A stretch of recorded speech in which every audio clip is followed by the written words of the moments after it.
Alright, let's do this. All of his co-workers were gone. What could it mean? Stanley decided to go to the meeting room. Perhaps he had simply missed a memo. Alright, let's get that to a meeting room. It's not waste no time. When Stanley came to a set of 2 open doors, he entered the door on his left. Don't lock me in here.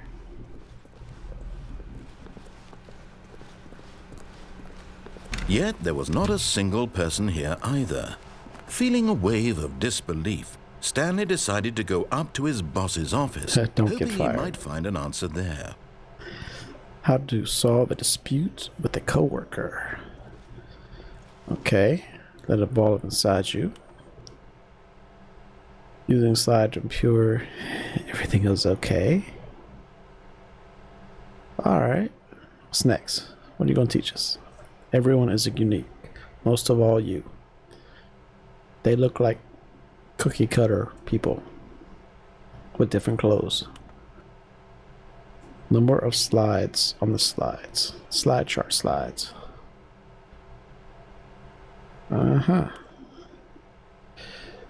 Rated which charts on the same to pick the same information. Looks like they overlap a good bit. Stanley just stood there doing nothing at all. He seems to think I have nothing better to do with my time than to sit around and describe every fascinating little detail of his inability to do anything. This is why Stanley and I are on such good terms. Oh, better watch your mouth, little man. We're reading slides right now. Or you might be big, I don't know. Mr. Narrator. What's your dreams for the future? Spring break. There you go. Next year, hopefully. This year we ain't getting one. And that's where we started. So let's take a look at these charts. Colored in segment, stripes. Money, money, money.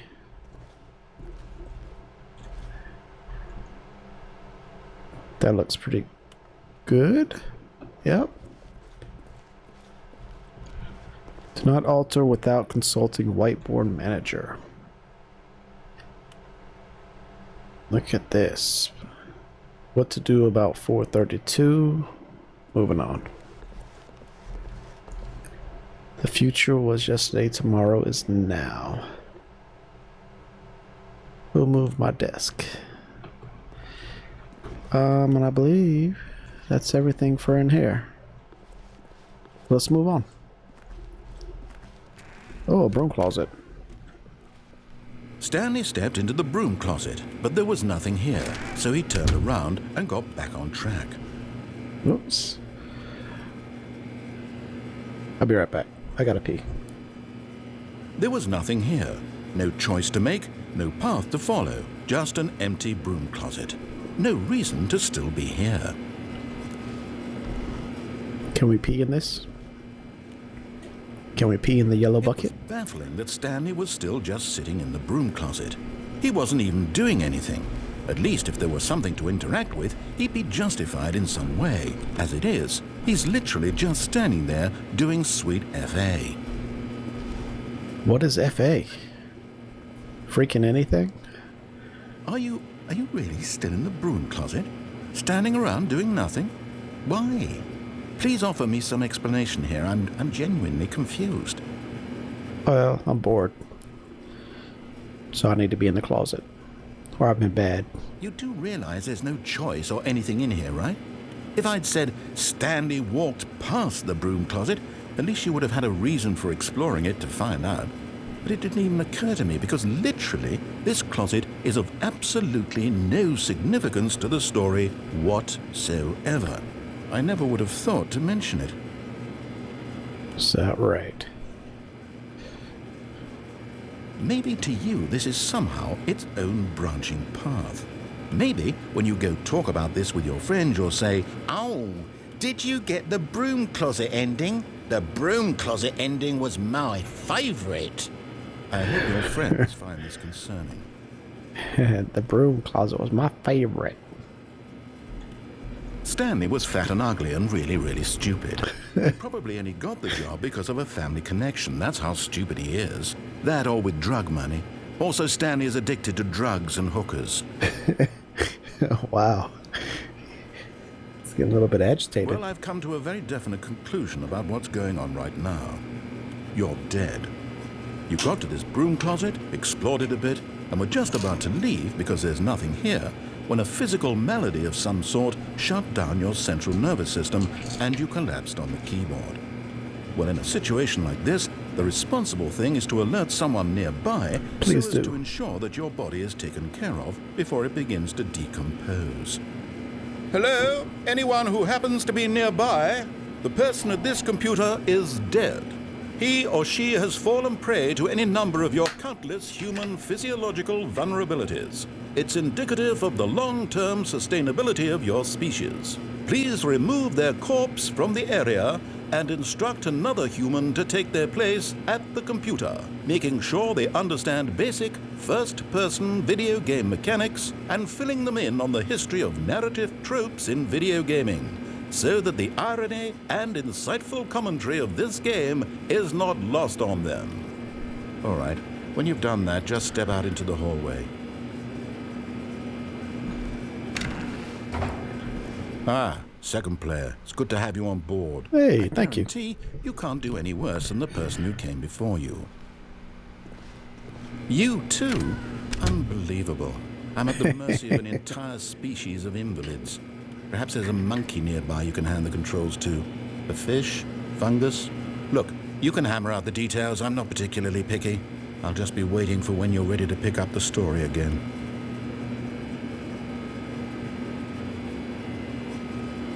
But how long will you wait for? That's the question.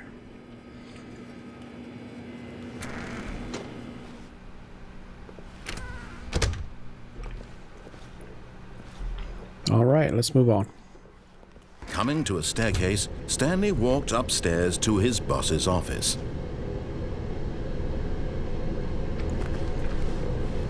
No, let's go downstairs. No, let's go upstairs. Let's go ahead and do what he says.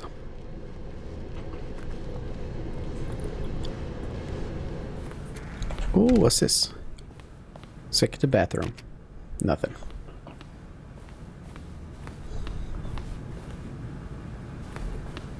Oh, secretary.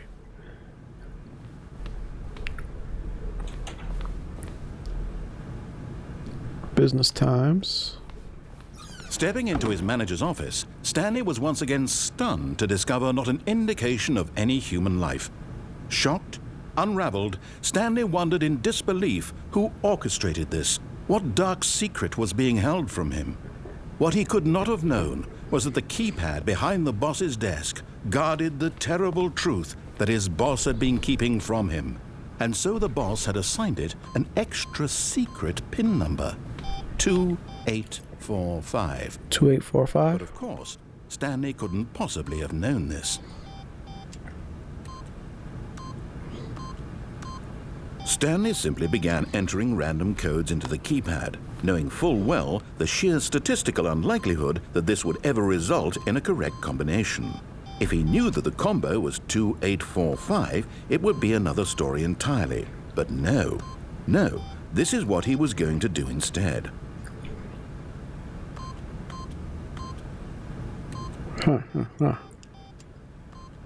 Just enter random numbers. Stanley just sat around twiddling his thumbs. Trying to input anything on the device was useless, since he could never possibly know that the combination was 2845. All right. 2845.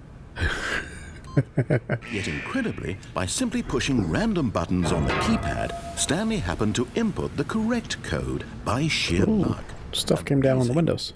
He stepped into the newly opened passageway.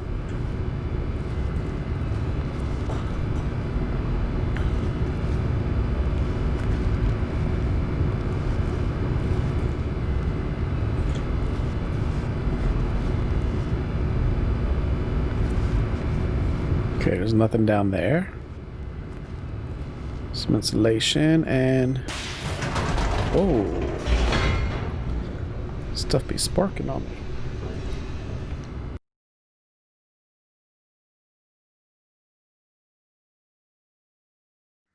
Descending deeper into the building, Stanley realized he felt a bit peculiar.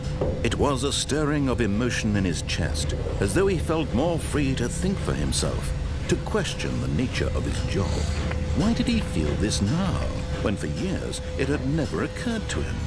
This question would not go unanswered for long. Interesting. Whoa. Lights just be pity popping. Stanley walked straight ahead through the large door that read Mind Control Facility. Or does he? Let's get out of here.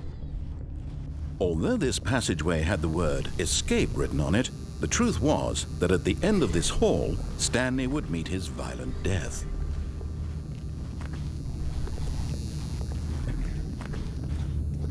Alright, here we go. We ain't gonna die. The door behind him was not shut. Stanley still had every opportunity to turn around and get back on track. At this point, Stanley was making a conscious, concerted effort to walk forward and willingly confront his death. No, there's no death. Oh. What's this?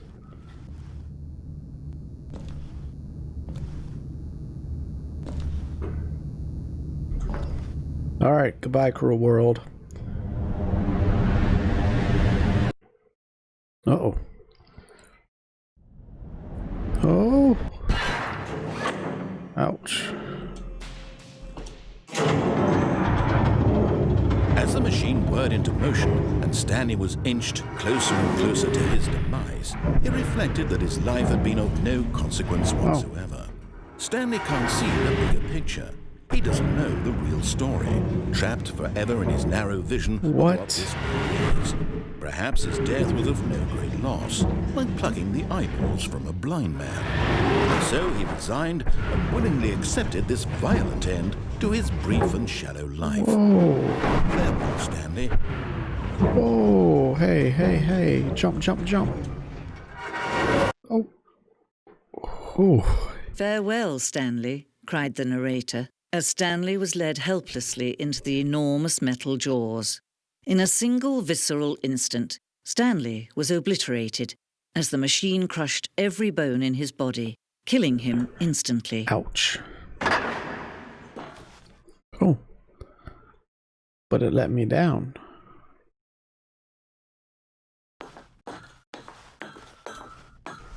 Stanley Parable. I'm dead. And yet it would be just a few minutes before Stanley would restart the game, back in his office, as alive as ever. What exactly did the narrator think he was going to accomplish? That's a good question. Oh, there's another door.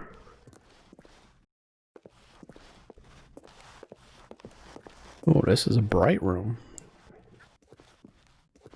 Whoa. When every path you can walk has been created for you long in advance, death becomes meaningless, making life the same.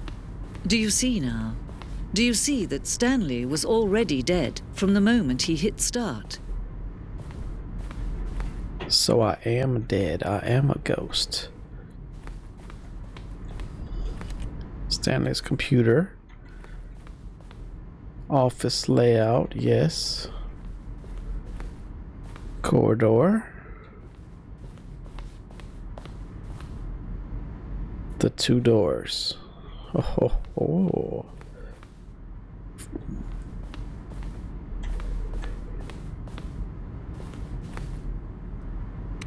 Y'all don't need to see that.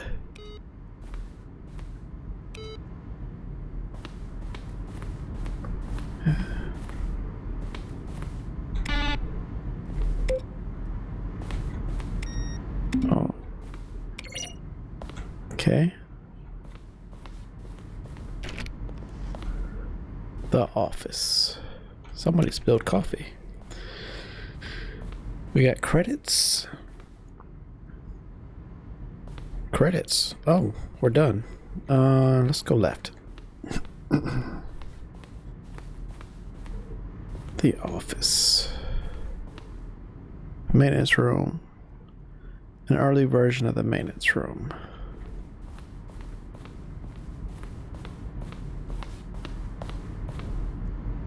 The Point. Stanley Parable HD remix.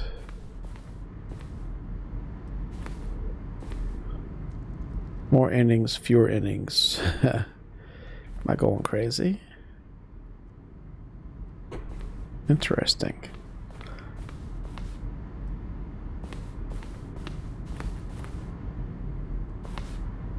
An ending where Stanley would end up on the battlefield fighting aliens. This action game. Come the statement would wage war against the narrator. It's far too joking on the nose for the game. Plus, some people are interpreted as making fun of people who like shooters, which was not our intention. Well, that sucks. Moving on.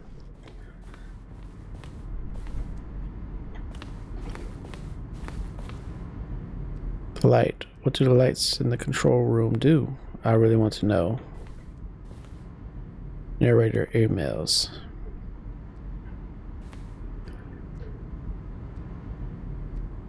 Okay. The lounge. An early version of the lounge.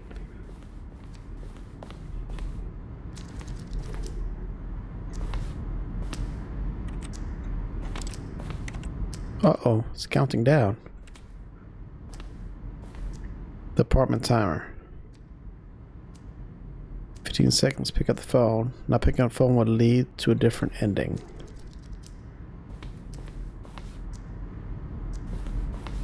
Are these all the endings?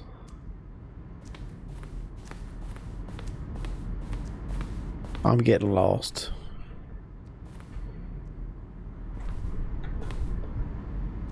Vent lounge, first choice, obey, staircase. Disobey, lounge, vent, miss, maintenance. To confusion ending. What? Option 1, doorway to maintenance lounge. 2 options. The other entrance would be hitting depending on how you entered. Oh, wow. Okay. This is all the endings. There's a bunch of them. Game is now paused. Let's begin the game, resume the game. Oh.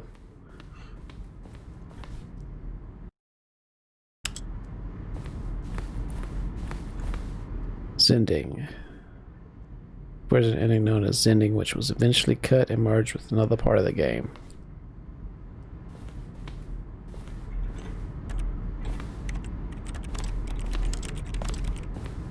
When every path you can walk has been created for you long in advance, death becomes meaningless, making life the same. Do you see now? Do you see that Stanley was already dead from the moment he hit start? The boss's office. Okay.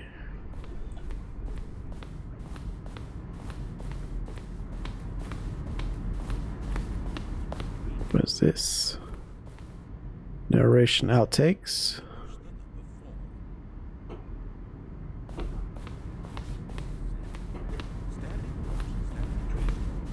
I can barely hear it in the background. Flory lounge.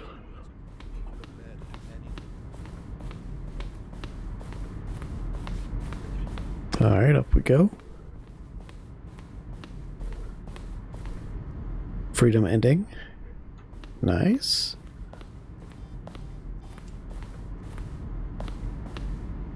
Countdown desk.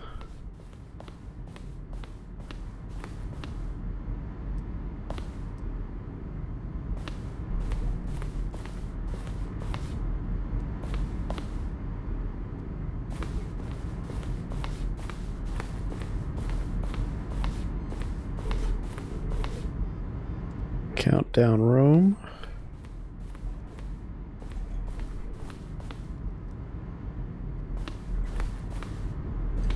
So it looks like the way to get out of here.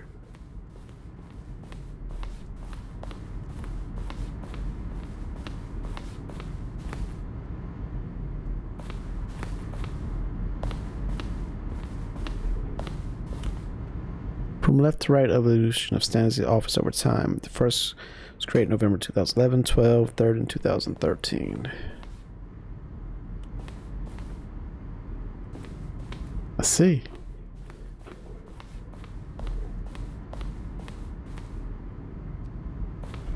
Alright, so let's head to the exit.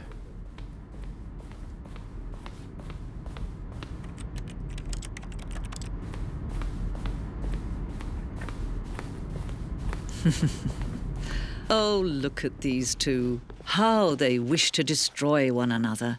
How they wish to control one another. How they both wish to be free. I hit the switch. Can you see? Can you see how much they need one another? No, perhaps not. I can't. Sometimes these things cannot be seen. But listen to me. You can still save these two. You can stop the program before they both fail. Push escape and press quit. There's no other way to beat this game. As long as you move forward, you'll be walking someone else's path. Stop now and it'll be your only true choice. Now. Whatever you do, choose it. Don't let time choose for you. Don't let time choose. Ouch. It squished me.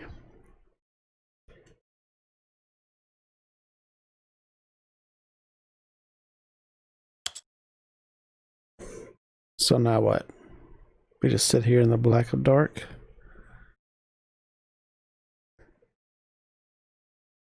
Huh. I guess it was death. And there is no restart. Well, well. Just gonna stay here for a few more minutes, just to see.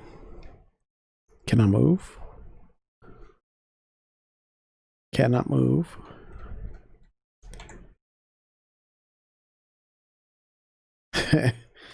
Begin the game again.